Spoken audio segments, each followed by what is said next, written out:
Welcome, PWS fans, to the first TNA recap show in history that we have done. This is the Golden Boy. And this is the gamer. What we're talking about today is the recap from TNA's pay-per-view last night against All Odds. We had 8 matches on the card last night. One was impromptu. We're going to be with you for approximately the next 20 minutes telling you all the action that went down last night. So let's get it started with the first match, the number one contenders match for the TNA X Division Championship. I'm talking about the match between Zema Ion versus Jesse Sorensen. Yes, Zema Ion and Jesse Sorensen, two guys that I actually like watching in the X Division. I mean, Jesse Sorensen is less of a spot monkey than Zema Ion, but together in the ring, I think they have a nice balance between big-time spots and some decent wrestling. But we had a little bit of an accident last night there. Yeah, that's definitely. When Zema Ion was performing a moonsault outside the ring, I believe his knee hit like the top of his head, right? That Yeah. kind of knocked him out or something. Yes, as he did the moonsault from the second rope to the outside, his knee came straight down on the top of Sorensen's skull. Dixie Carter posted earlier that Jesse Sorensen sustained a C1 vertebrae fracture with spinal cord edema. So in layman's terms, he broke his neck. Not a crazy break, but it's definitely a fracture. It's scary, serious injury, and we can only hope for the best for him in the near future because I like watching Jesse Sorensen. Yeah, he is pretty interesting, I assume, but I was kind of rooting for Zema Ion on this. So he did win via countout for this match. Yeah, the ref gave up the big X at the end of the match, and then the announcer just awarded the match to Ion by countout. But I was kind of rooting for Ion because I don't know Ion from the whole Philippines, from where he's from. Or his gimmick that he's on right now. Wow, he's so pretty. Yeah, me, myself, and Ion. I think he's the next dashing Cody Rhodes. Just a little more spotty though. Yeah, I don't see Cody taking too Probably, many yeah. moonsaults from second rope to the outside. All right, well, anyway, let's get on to the impromptu match with our television champion Robbie E making a on the list. I don't know what he called it. I can't remember. Basically, it was an open invitational match when you get down to it. But he called it. He had a list that Robbie T had, and basically told people that he wasn't on the list. Kind of going with the whole bouncer, Jersey Shore club, scene gimmick. So, the guy who stepped through the curtain though to challenge. Actually, before you talk about this, I want to issue two things about Robbie E. First off, how long has it been since he won the title? Since November around, and I haven't seen him at all since the Sunday. So what he hasn't defended for months. So we're pretty much agreeing that the 30-day rule of defending title is just thrown out of the window. It's never going to happen anymore because on that. And the second thing I want to talk about is how is it that he can call himself the television champion when clearly he hasn't been on television for weeks? Yeah, sadly, the television title is kind of like the WWE version of like the IC or the US title, where they throw the strap on someone and it never gets defended and whatnot. So it's really annoying to me. I know. I hated Eric Young as the television champion, but at least he was on TV. So we can clearly see that EY it has some more advantages to Robbie E. Yeah, and also EY is much more entertaining than he entertains the hell out of me. That guy is hilarious. But I personally think I wish I would see the television championship defended on TV more, just because the television championship, the overall design of it, is the best design between both big companies, between WWE and TNA today. I wish I could see that thing every week. Such a beautiful belt. Well, he should defend it every week since it's called a TV title. I know. Okay, well, anyway, the man who answered this invitational was the Prince of Punk, Shannon Moore. We remember last time we saw Shannon Moore, he was getting, I believe it was DDT'd or pile drivered into the exposed floor on Impact, and that supposedly wrote him off TV for a bit. Actually, I think you're thinking about Jesse Oh, Neal. that's Jesse Neal. Yeah, last time we saw Shannon Moore, he was in that tag team gauntlet thing with Anarchia. Right. No, why do I get those two confused so much? Because they I don't both know. have giant mohawks. I think so, and all the tattoos. Yeah. Just like I will admit, I do get confused between those two quite a bit. Well, anyway, it was an all right match, mediocre at best, but in the end, it was Robbie E who picks up the victory with a little assist to Robbie T. Yeah, Robbie T threw a big haymaker at Shannon Moore and gave time for Robbie E to capitalize. But I mean, if that match there is mediocre for the night, I think they're doing okay, because I mean we've seen some even terrible matches from WWE, i.e. Kevin Nash and Triple H, with bigger names, and it just stunk way more than that. So if Robbie E and Robbie T is a mediocre match, you know what? That's a good sign. All right. Let's get on to our next match. Next match would be for the Knockouts Championship. We had the challenger, Tara, which was recently her birthday. Yep, she going turned up. 41. Yeah, looks pretty decent for 41. But she squared off against the Knockouts champion, a part of Team Canada, Gail Kim. Yeah, Gail Kim, she's also one half of the Knockouts tag team champion, so yeah, another championship that's going to sit there and not get defended for a while. Yeah, definitely. Well, anyway, I say this was actually a great match, and what made me even more happy is Madison Rayne did not get involved at all. That's true, and I mean, I love watching the Knockouts match, even if it's a non-title match, because they basically equal out to a pay-per-view Divas title match on their best day, because the Knockouts just put out such a quality match compared to the Divas that it's head and shoulders like above the rest. Yeah, we can clearly say that the Knockouts in TNA are much better than the Divas in WWE. Yeah, and the Knockouts in TNA like still look great, but they can also wrestle. They look so hot. But we saw this one, Madison Rayne didn't actually get fully involved in the match. It was actually a really good match. I mean, they went back and forth. I noticed Tara did a moonsault to Gail Kim, and she hurt her knee. So and probably because of that knee injury, a little knee hurt, Gail Kim defeated Tara with the Eat Defeat. Eat Defeat. Isn't that what it's called? I think so. It's kind of it's cheeky though. It's cheeky. I like it. I mean, she is from Toronto, so there is a reason why they have 2 championships on Gail Kim. But that was probably the most solid women's match this year by far. After that, I believe it was the tag team championship match, right? Let me just go through my notes here. Yes, it was Magnus and Joe squaring off against Morgan and Mr. Overrated Crimson. Yes, if you guys already read the Wrestling Observer newsletter, Crimson has been named the most overrated for 2011. Yeah, so he's got to try and get that monkey off his back. But this match I was really looking forward to, because I'm really digging Magnus and Joe as a tag team ever since the whole wild card tournament that they put on. Magnus and Joe just meshed together really well.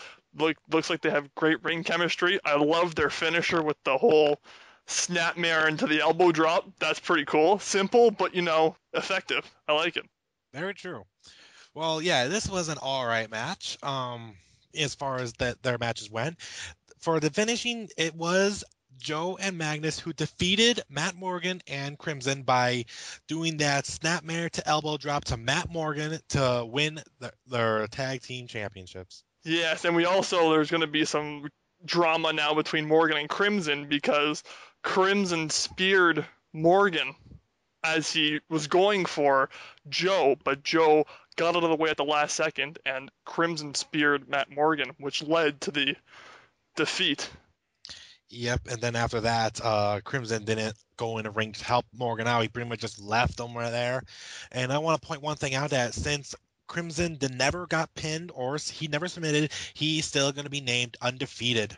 Yes, even though he technically does have a loss in the loss column now. Just as a singles competitor, he will still be considered undefeated. Yeah, one thing I want to point out also is I'm happy that Samoa Joe finally has gold around his waist.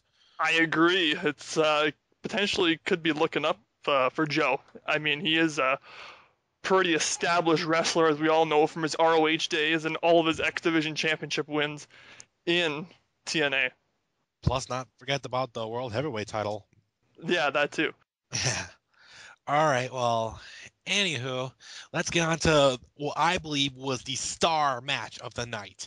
The X Division Championship match between the champion, Austin Aries, versus the challenger, one half of the Motor City Machine Guns, Alex Shelley. Oh, yeah. By far, if folks, you missed that match last night, you missed a spectacular match. By far, match of the year. Yeah. And the first time I was emotionally involved in a match since probably Money in the Bank, not gonna lie. This match, like, I shouldn't be emotionally invested in this match because, okay, it's the X Division Championship, it's a mid-card match, you know, whatever. That would be from the average fan.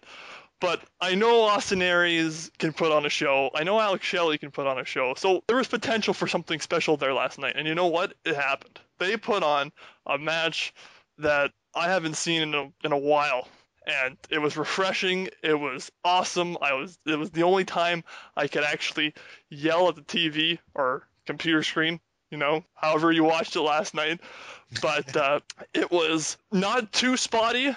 They did pull off some big spots when needed, but they also came out with some fantastic moves. They worked the crowd. Like, that was the hottest crowd of the night. Mm-hmm. They flew all around in the ring. They're so quick. Oh man, you can honestly tell that it was the X Division that pulled TNA on the map. Yeah, and it wasn't like Ion where, you know, they were botching moves left, right, and center. Everything was pretty clean and crisp, and the match actually ended up with Aries using his unique crossface finisher to make Alex Shelley tap out to retain the X Division Championship. Mm-hmm. He performed his original finisher, the Brainbuster, followed by the switch of the crossface bridge technique. It is really interesting. I don't remember what name it was, but it must be a great name from this flamboyant double A guy. I'm telling you, like, they have the X Division title on him now, but he could easily be world champion. Like, easily. The guy has the swagger, he can talk on the mic, and you can certainly see he can back it up in the ring. I actually kind of prefer him over AJ, but you know. One thing I want to point out during the match is Austin Aries picked Alex Shelley up on his shoulders and did somewhat of an attitude adjustment on the ring side onto Alex Shelley's head and neck. That was like, holy shit. Yeah, that was well, that was the only match of the night where the fans pulled out a chant of "This is awesome." Yeah. Oh, the fans couldn't have been more right about that. That was just amazing. For a free admission, if you were there live last night, that would be an awesome memory to have for a free admission. It was great. 5-star match of the year by far between WWE and TNA. My favorite of the night. Next match is actually, to me, another great match between AJ Styles and Kazarian. Of course, being accompanied by Christopher Daniels. Yes, the crowd, I think, were absolutely worn out from the Double A Shelley match. That these two guys did also put on a fantastic match, but the fans were so wiped that they couldn't really get into the match. They just kept egging on Daniels, and but the Daniels and Kazarian, There are not Daniels and Kazarian, sorry, Styles and Kazarian, and Daniels too for that matter, are all proven warriors in the ring. They've put on their own classics. But last night was a very solid matchup. They brought their lunch pails and went to work and put on an awesome match. One thing I want to point out is I'm happy that Kazarian has finally have himself in a pay-per-view match. We really haven't seen him for a while. He deserves to be in more matches. The TNA just isn't using him the way they really should.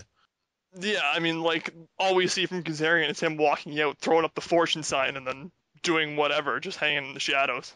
Yeah, this storyline between him and Christopher Daniels, I'm not understanding it. I figured we would get gotten an answer on Against All Odds.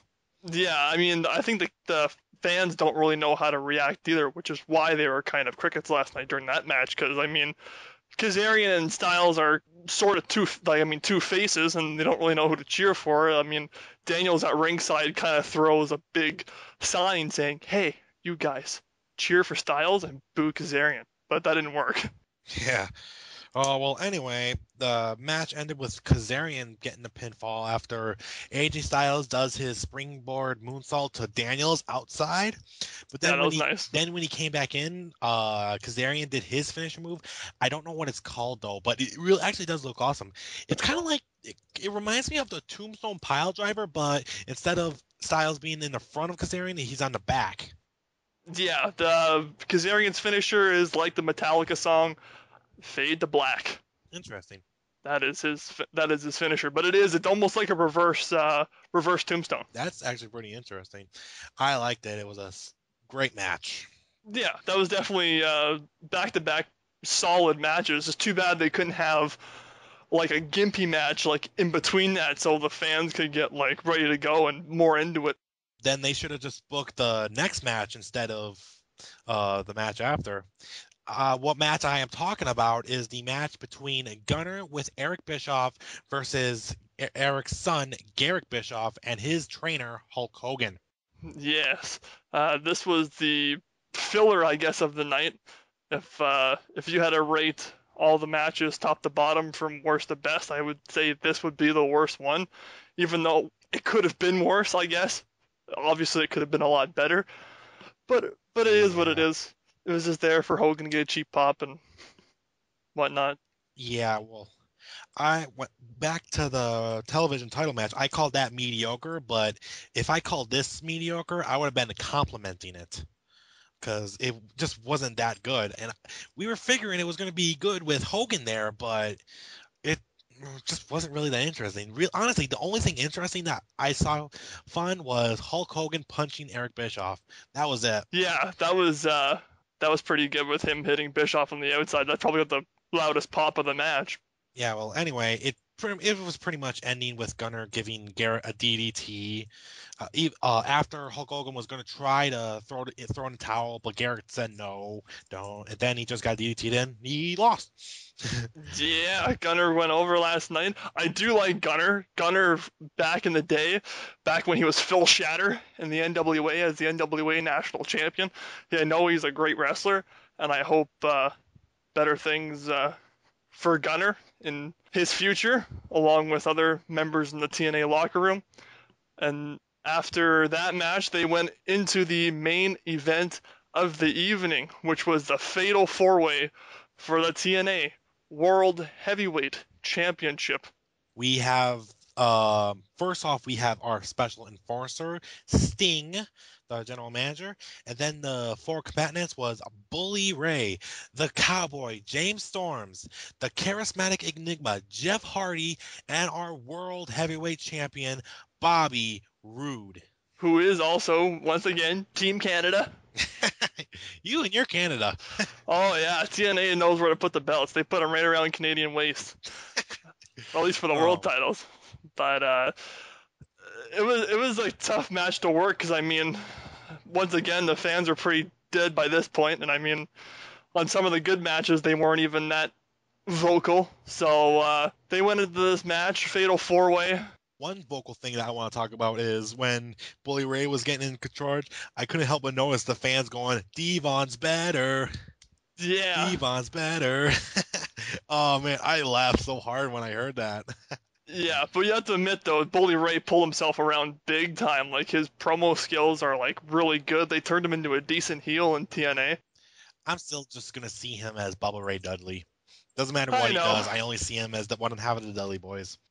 The stuttering, where his name was Bubba, like Buh Buh. Yeah. Um. Well, anyway, Man, yeah. Anyway, this was a great match. I was personally rooting for Jeff Hardy, but once again, your Team Canada leader Bobby Roode found another loophole. Well, let's see. He grabbed the title belt. He was going to hit Jeff Hardy, was it? But Sting came out and just grabbed the belt from him. Bobby Roode was like egging him on to try to hit him. He even spat in Sting's face, which was a big insult. So Sting pretty much lost it and tried to hit him, but Bobby Roode ducked out and Sting accidentally hit Jeff Hardy. yeah. I mean, I thought honestly that there was gonna be like a heel turn. Like, I mean, I thought it was gonna be a blatant hit to Hardy because I saw how they were jaw jacking while he had the title belt and when they're in the ring, but it ended up being a mistake. I mean, it was Yeah. almost like a SummerSlam '97 when Michaels hit Taker with a chair and he had to count him out. But you could see Sting reluctantly putting the 3 count down on Jeff as he's screaming Jeff's name, trying to wake him up from his unconscious state to kick out. But to no avail. Roode got the 3 count and he retained the World Heavyweight Championship, and we'll see the fallout this Thursday on Impact. Actually, I want to point one thing out. Since Sting was a special enforcer, he could have done the pinfall whenever the ref was cut out. Like when the ref was incapacitated, Sting could have came out and done the pin himself, right? Sting should, well, technically by rights, should do the count regardless. I mean, he's not no John Laurinaitis and did that thing where try to get the actual ref to wake up, but Okay, so if he was allowed to do that, how come he didn't try to do the pinfall when Bully Ray had the pin or when Jeff Hardy had the pin? That was something I was kind of getting mad about. Like seriously? I guess they're trying to portray him still as a face, so maybe he was just trying to do it for cheap pops, but Just but ultimately it was just Hardy, Sting, and Roode in the ring for the finish. No ref, no other wrestlers in sight. So I guess he had to do the deed and count to 3. Yeah, and so yeah, Bobby Roode is still once again still world heavyweight champion. He weaseled himself out of another jam. Lucky him. Yeah, well, anyway, well, that was pretty much all the matches that we've had for tonight on Against All Odds. Yes, there was only 7 matches booked for last night. The 8th match, which would have been the Robbie E television title open invitational match, that was the impromptu match of the night. The next thing we'll be doing a recap of Monday Night Raw, which would be live Monday at 9 p.m. Eastern. We'll be covering that. We'll also be covering SmackDown this week. We'll have for you guys a Elimination Chamber preview and recap when it's all said and done. Make sure you check out our page at www.facebook.com/PW Spotlight. Make sure you rate, comment, and subscribe to the channel. It'd be greatly appreciated. This is the Golden Boy. And this is the Gamer. And we are signing off.